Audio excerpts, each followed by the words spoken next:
Welcome back to the Smart Driving Cars podcast. Thank you for joining us. I'm Fred Fishkin, along with the Faculty Chair of Autonomous Vehicle Engineering at Princeton University, Alain Kornhauser. Back in the office, Alain. Yes, sabbatical's over. The reality of campus is back. Yes, it's wonderful. Just terrific. And on top, in the latest Smart Driving Cars newsletter, a post from Waymo sharing research from Swiss Re, one of the top re-insurers, that showed Waymo's autonomous vehicles are significantly safer than those driven by humans. It says Waymo's fully autonomous driving technology reduced the frequency of property damage claims by 76% compared to humans and completely eliminated bodily injury claims. That's why it's on top. That's why it's on top. They've been claiming it. We're still early. There's more data yet to come as we have more experience. We certainly, the size of the data set is nowhere near the size of the data set that Swiss Re used with respect to human drivers. But my goodness, they've been very careful, very diligent, and this is the result. And in a sense, it's also a result that Elon's been claiming with Teslas. At some point, he's going to release that data. How many times have we asked him to give it? Let us look at it. We'll do it. We'll do it for free and look at it. But maybe he should also. Maybe you should get Munich Re to do it instead of Swiss Re, another reinsurance company, to do it. But these are actuaries. These are people who are in the business of ascertaining safety on a very quantitative scale, not a qualitative scale. And of course, we want safety. We want no crashes. But as is pointed out, they've not had any bodily injury yet. Okay, so therefore they've not had any deaths. I mean, we've been extraordinarily safe in a sense. So we claimed that the Kornhauser Turing tests of technology, of safety. Yeah. Here's another data point, a very significant data point. And we've pointed out all along the approach that Waymo has taken, and I guess others such as Cruise as well, in rolling this out has been very responsible. It's been very responsible. There was, I guess we can claim one irresponsible thing to buy Uber. The way Uber came in the market, a lot of people were rolling their eyes about how responsible they were rolling into that market. They got their hand caught in the cookie jar, and they're not in that market anymore. And I think everybody who's doing this realizes you have to be safe.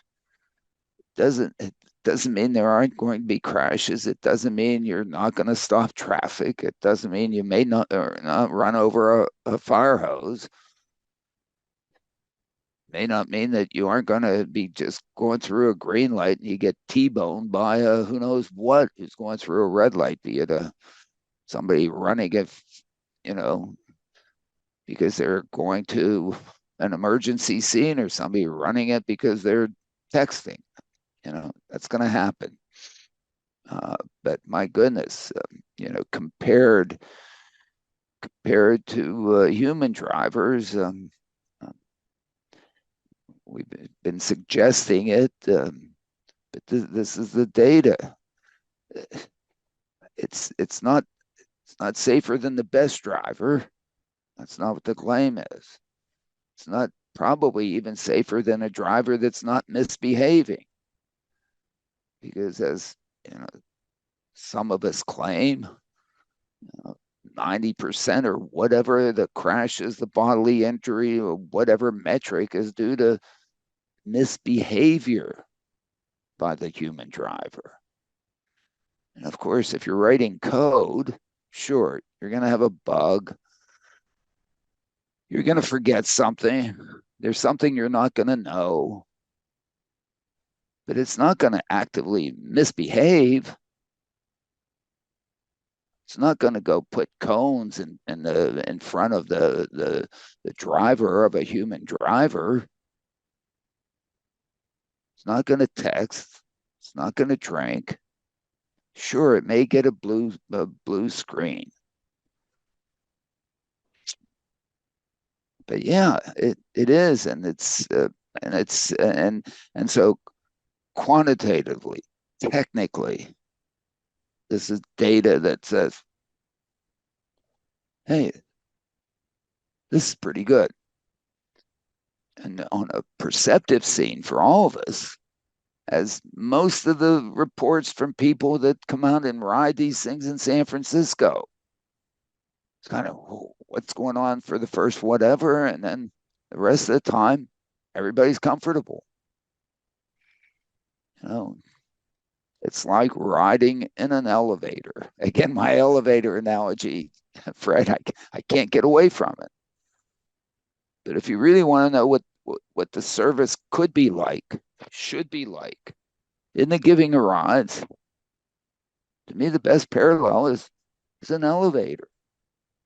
Sure, you go like this on this space to go from A over here to B over here. But if you take that path and you stretch it and you turn it, and you're reading a book or whatever, or playing games on your computer or something like that, you're not paying attention to what's going on around you. It's just like riding in an elevator. But sure, you're going like this. When I was standing at the Tampa in Tampa for the Florida AV conference, riding the elevator, going from the second floor to I got a room on the 16th floor. I didn't know how the elevator went from second floor to the 16th floor. I sort of, because of the forces on my body and whatever and I thought I was going just up and down. It could have been. They could have put video screens in the elevator and could have or put on virtual reality glasses, or I could have been could have had my Google glasses on to be a glass hole. And I could have seen it as if I was riding from A to B in San Francisco. That's what it's like. I think that's what it's going to be like. That's what we would like to make it like. I think if we make it like that, so it's sort of a no-brainer to take and just hop on, go to near where you're going, hop off and go to where you're going and forget about it. And I think you have an opportunity to do a proof of market. People would use it. You could count them. We could get Swiss Re out there counting them. Ooh, we did 126 person trips today in this vehicle. Put it out there. Waymo might even put it in its blog. Ooh, Swiss Re reports. We had a lot of happy users today. People improved their lives with this. It was safe. It didn't cost much. It didn't cost much. It didn't cost much. Because it didn't cost much to provide. I mean, if these things do 126 person trips a day, the CapEx on that vehicle is easily taken care of by, less than $1. You got the CapEx of the vehicle taken care of. Replicating the software, replication costs are zero. Some management people overhead, this thing can scale enormously. And as we found, $2.50 a ride in San Francisco. take care of it. Charge $4 and make $1.50 on each one. Looks pretty good. Let's get to that.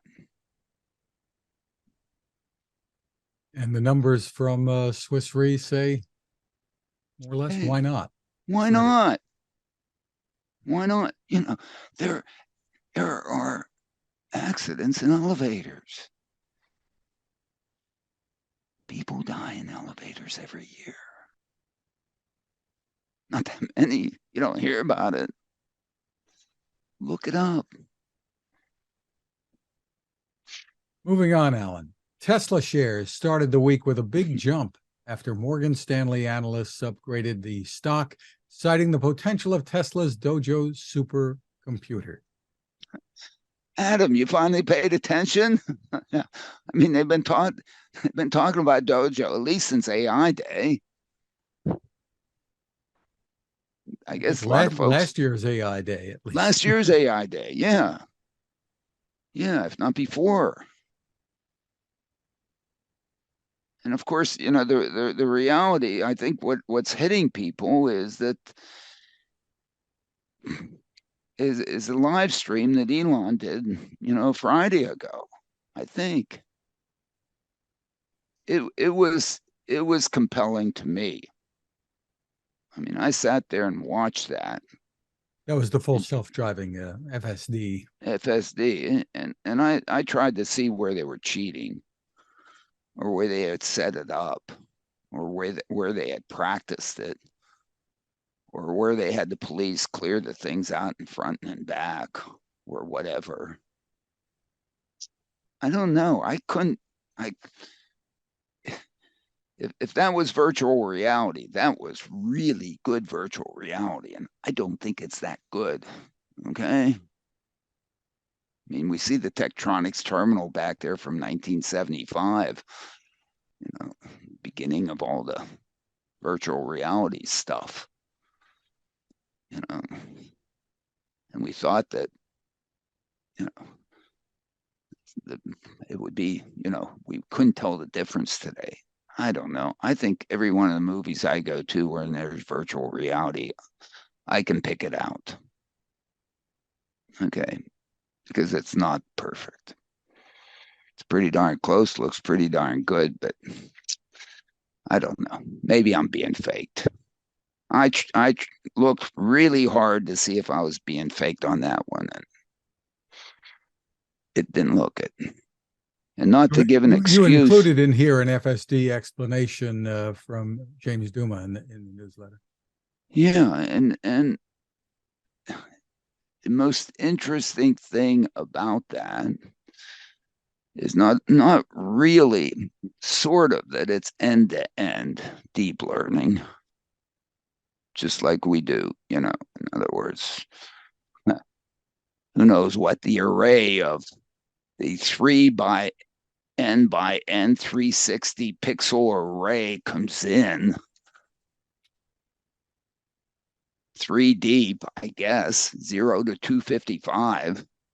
0 to 255, 0 to 2. I mean, you know, about the ugliest input data you could ever dream of goes into this thing, and out comes.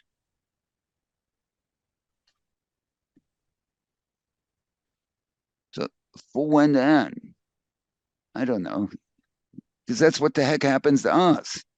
I mean, what happens to us? We get photons coming in. It somehow hits the retina back here. Rods and cones, and then passes on to the next cell. I mean, it takes derivatives. It computes Gaussians.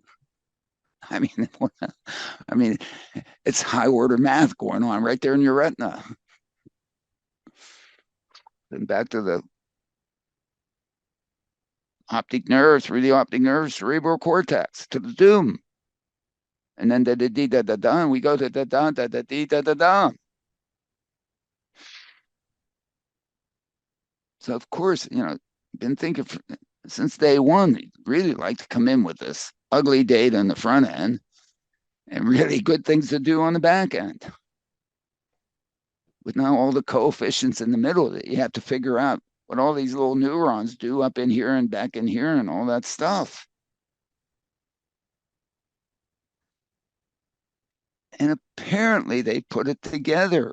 How many times did Elon say, it has no concept of, hey, it recognized a traffic light. Doesn't have to, I mean, sure, that's a separate detailed process somewhere in the middle. What's key is you hit the brake, you turn the steering wheel, you hit the gas for each second, which is the key on this sucker. I mean, the impressive thing is that instead of the way we've been sort of doing it up to now, you take an image, I don't know if you can see, it sort of looks like this.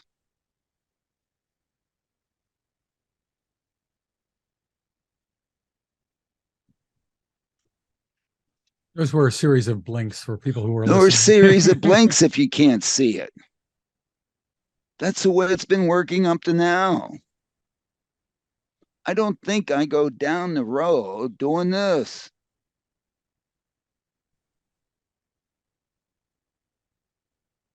You might say maybe I do that at 25 hertz, 25 times a second. Because, of course, when I watch a movie, that's kind of what it's doing. It's presenting them 25 times a second. They're separate frames. Whether it's 25 times a second, 100 times a second, in the end, it's really is separate frames. Doing it real fast. And the brain out here sort of puts everything together and flows things. Great. So in a sense, it really is this, just fast. But it's somewhat more explicit the way they're doing that. It's with video in. And again, video is nothing but frame after frame after frame after frame after frame after frame after frame after frame.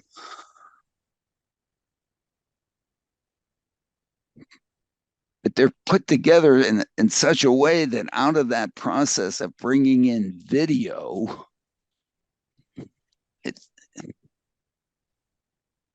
the thing in the middle, I think, ends up getting image flow. So rather than recognizing a traffic light or a parked car, I think that what goes on in here is it's the flow of that stuff that ends up being almost as important as the entities themselves. So when you set this thing up to be able to do video in, sort of the flow thing sort of follows from it. So that's why I think I can go down Nassau Street over here and not, sideswipe every car. Even though, I may only be that far apart. Come close. It's been a long time. One person did open a door in front of me once. Of course, now I actually look at people that are in the driver's seat of cars that I pass and that are parked there to see if they're turning ahead, whether or not I can anticipate that they're going to pop the door open. But if you've trained this thing to that situation, you have the opportunity for this thing to learn this same way I learned it. Of course, we've been saying this in class and we want to do it this way. Actually doing it is, I don't know, trivial. But it looks like what they've done, unless they're lying to us, they could be. They've really set it up this way. And they've built a compute engine to take this brute force approach to this problem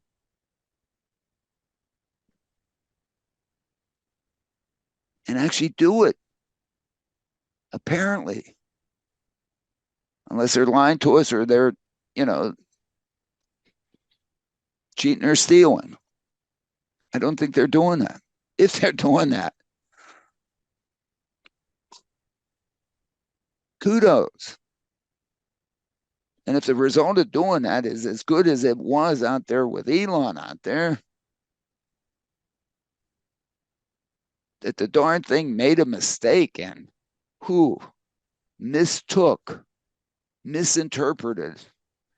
a turning green arrow to a turning green of the whole darn thing, which is what I've done driving more than once, but just a few times. And each time I did catch myself. Now, I don't know whether or not the dynamics of this thing was that it, if Elon wouldn't have grabbed the steering wheel, it would have caught itself. I am certain that Tesla went back and reran their simulation that did went that thing, and they know whether or not, hey, they've got to fix something in here, or really, this really wasn't a disengagement. It would have caught it before it would have gone out there in the intersection. Maybe. It's what I've done driving. Now, has it been trained out well or not? Don't know. You can pay your life that since then they've gotten many more input, and I bet that sucker's not going to do that again. Well, that's the whole idea, right? That's the whole idea. Now, if you end up believing that and believing that you can go through all the arithmetic, all the computations, all that stuff to be able to do that, which is non-trivial, absolutely non-trivial, then I think you have something. If you have something, I guess Adam Jonas must have realized, got up, Monday morning or Sunday morning or whenever he came on, or maybe he did this last week and said, whoa. Maybe I haven't read the literature, and maybe I haven't kept up with my colleagues and so on that work on this, or my former students that work on this and so on and so forth, because some of them have been wanting to do this. But you have to have tools to do this. You need more than blackboard or a sheet of paper.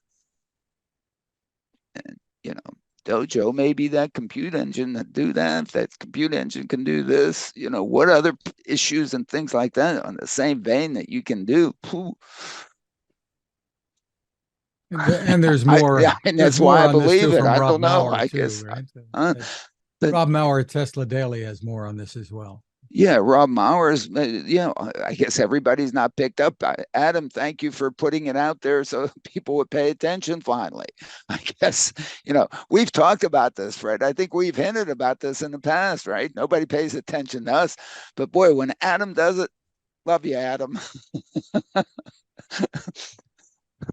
Moving on, Alan. Andrew Hawkins at The Verge reported that GM-backed Cruise is just days away now and this was days ago, from regulatory approval to begin mass production of the Origin full autonomous vehicle. That's without a steering wheel or pedals. The CEO, Kyle Vogt, had said that at an investor conference. Yeah. I mean, why does it take so long? Why does it take so long? What's the big deal here? I think the exemption is for 2,500 vehicles. I keep asking myself, do I understand what's going on here? The request to NHTSA is to build 2,500 things.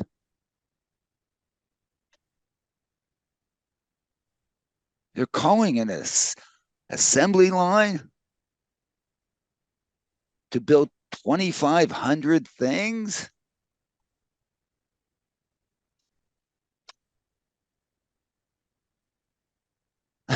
I mean, how many cars does GM sell a year? And now they're going to build an assembly line for 2,500 things.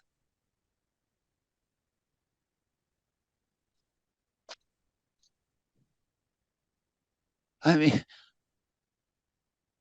and it takes how long to get? I mean, they've been asking for this. They've been going to NHTSA saying, look, we want to build a few things to see what the heck is happening and what the market response would it be, without a steering wheel and without a rear view mirror.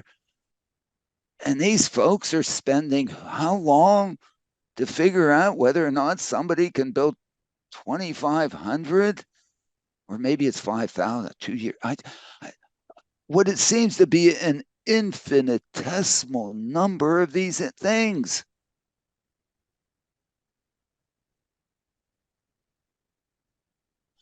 What if they work? What if they're the greatest thing since sliced bread? What if all of a sudden people are going to say, oh my goodness, this is fantastic? How long is it going to take them to say you can build 25,000, 250,000, 2.5 million, 25 million?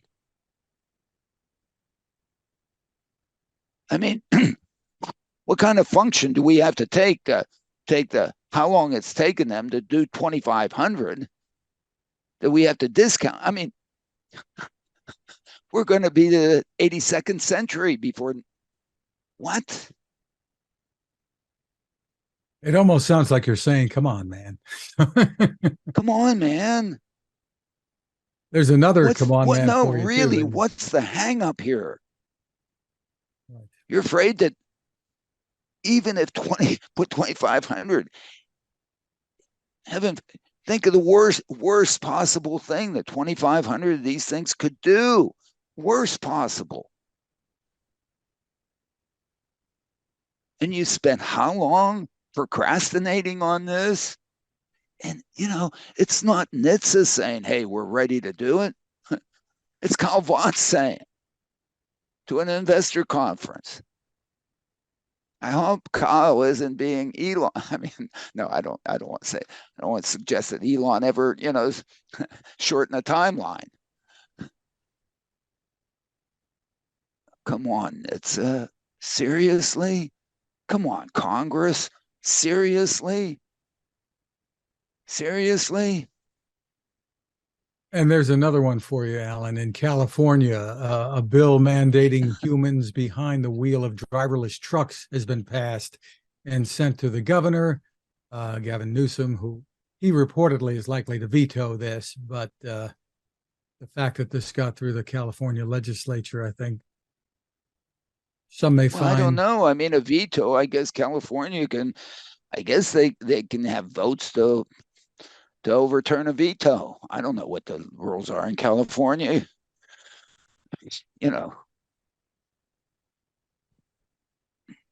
California is just trying to make itself totally irrelevant to the world. Okay. They've decided they don't want, high quality, affordable mobility, safe in San Francisco. They put cones in front of it. I mean, and so now they're going to say, hey, yeah, you got to have a driver. I mean, why did they say you only needed one driver? Actually, for railroads, I think California requires, maybe California doesn't, I don't know, I'm speaking, I know some states do have regulations that you have to have two-person crews, two drivers on each freight train.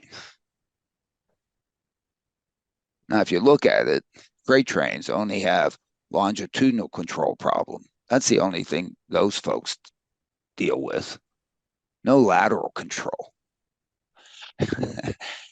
Fred, there's no steering wheel in a train. NHTSA, where are you? Can't you mandate a steering wheel in a train?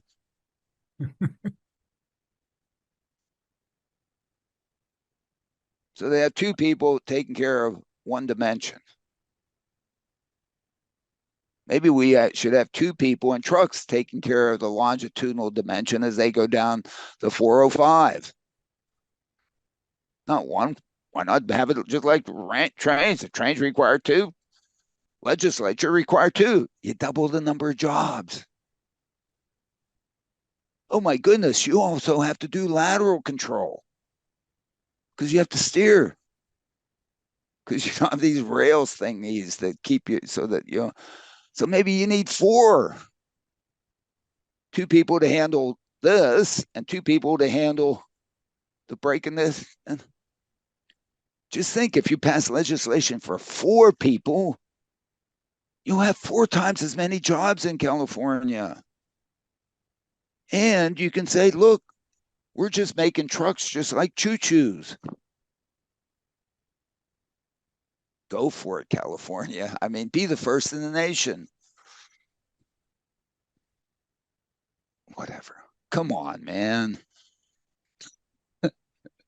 I also went to the Stiller 49er game in Heinz Field. I called Heinz Field. That was another come on, man, I think, too. That's another come on, man. The poor Stillers. Come on, man. Oh, dreadful.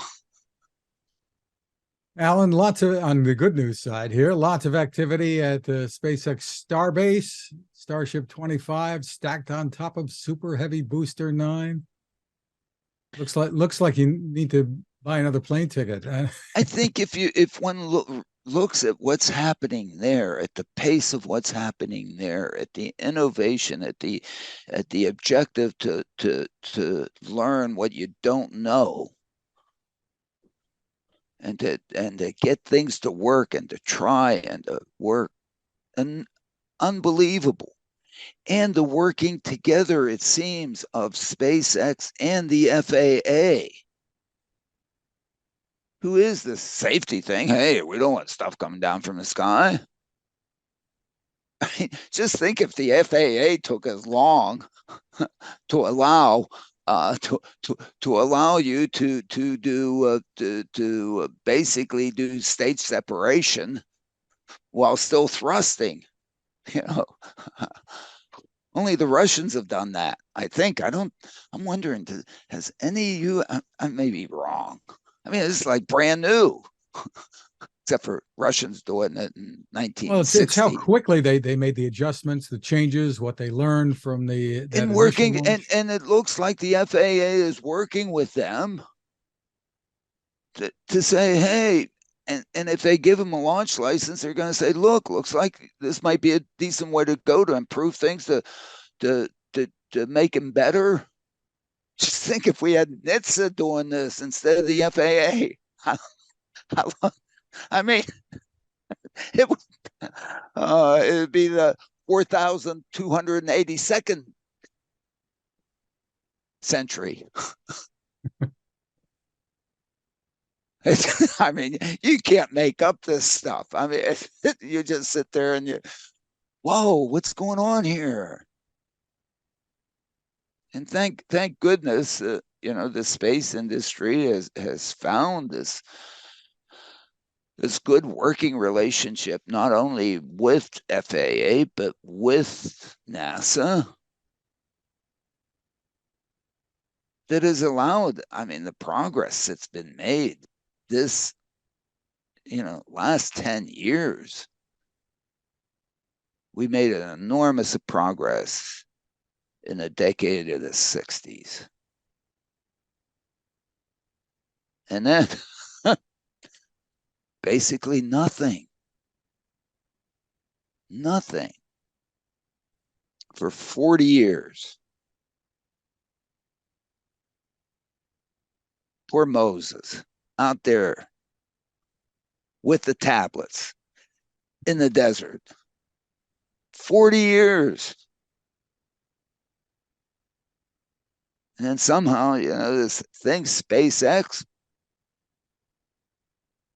and Blue Origin and the others, somehow, yeah, man, load those tablets, baby. We're going to go for it. I don't know. It certainly seemed interesting. I keep watching because I'm going to have to buy my might go on United Airlines, buy my ticket to Off Padre Island. Texas to go see it.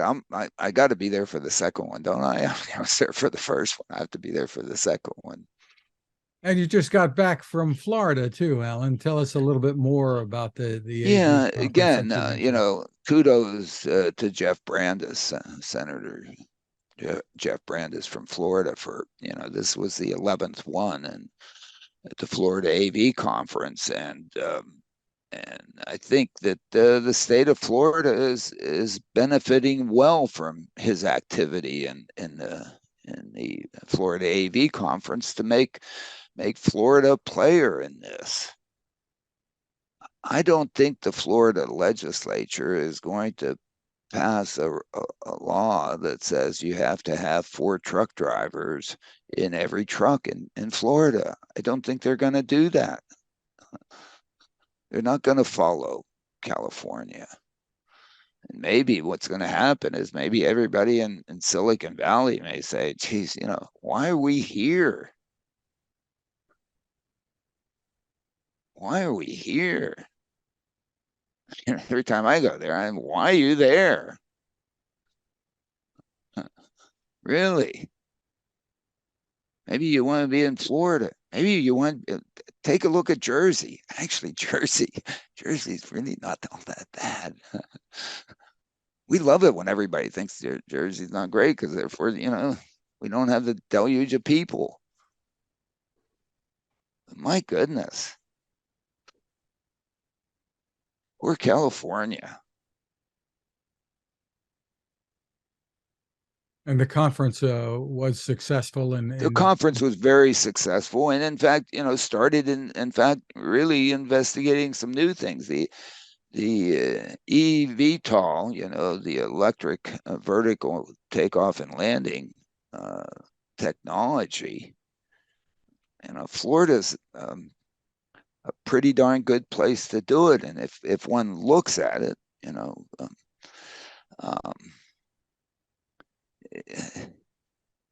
we've had helicopters for a long time. But when you look at a helicopter, my goodness, it's complicated. It is a complicated contraption. Because you have to get from your energy source to these motors that like turn things and blades pivot to get good pitching and whatever, and then long drive trains to tail rotor that keeps it from spin and whatever. Now the opportunity to distribute electric motors with relatively simple gearing structures, transformation of energy from the motor to the spinning of blades, then take advantage of Bernoulli and generate lift off of those blades. They either lift you or propel you or all that. And the opportunity, all of a sudden, just to say, hey, just to go and replace a really Rube Goldberg type of contraption of a helicopter to something that is substantially simpler. And if you want to get use from Princeton to Mays Landing in no time. Yeah, there are some the energy required is still somewhat substantial. Okay, because the wheel is such an efficient levitation system and propulsion system. Because the propulsion you get out of a car is because of the friction of the tire to the roadway. I mean, that's the rubber does meet the road, and that's how you get it on the wheel. As opposed to trying to create high pressure, low pressure, with a propeller, or otherwise with a jet, or and the energy required. Although, part of that energy requirement has to do with how fast you desire to go. It's not only to support you, but how fast you desire to go. And aerodynamic drag goes as velocity cubed. So if you're in a real hurry, but do we really have to go that fast? I don't, there are all these issues that might come up with respect to this. But the amount of opportunity that people are taking to be and the amount of investment that's in this, to look at brand new sheets of paper here, where again the opportunity is sort of this Elon Musk sort of things, fewer parts. The best part is a no part, which is almost the basics of the EV. If we could ever make batteries lightweight and not waste so much energy in heat, I mean, my goodness, of course, that's where the research should go. And all of a sudden, I don't know, it's worth thinking about. There are helicopter services that are really important, medical evacuation, for one. And there may be enough of a market for that to replace helicopters. Seems like that competition is ready to be disrupted. I hope Sikorsky is working on this, or Bell, or the other, traditional, or are they the GMs and the Fords of this business, saying, I don't, I don't know. I've tried to stay away from it because I didn't want it to divert my attention. But it was rather interesting there, to hear some of the stuff. Now, some of it may be a little hype and whatever and so on and so forth, and it is very early. So but it is getting real. Really. I think it's getting real. Maybe I'll throw in a couple of things in the newsletter every once in a while. I mean, to me, up to this point, it's been what I thought, a lot of smoke and mirrors. But I guess a lot of people have thought driverless is a lot of smoke and mirrors. Hey, it has been a lot of smoke and mirrors. But that's getting real too. So that's been real too. Terrific, Alain. Well, you can find us at smartdrivingcar.com, also on Spotify, TuneIn, Apple, Google, Amazon, wherever you turn to for podcasts. You can find my tech reports at techstination.com. I'm Fred Fishkin, along with Alain Kornhauser. Thank you for listening or watching. Please continue to stay safe. And thank you, everybody. And it really is, I think, the safety thing is, it's time to move on from that being the total focus. We shouldn't relax. Didn't say to relax. Keep improving it. But let's make it into a market. Let's help people. Let's improve quality of life. Let's use this to do good.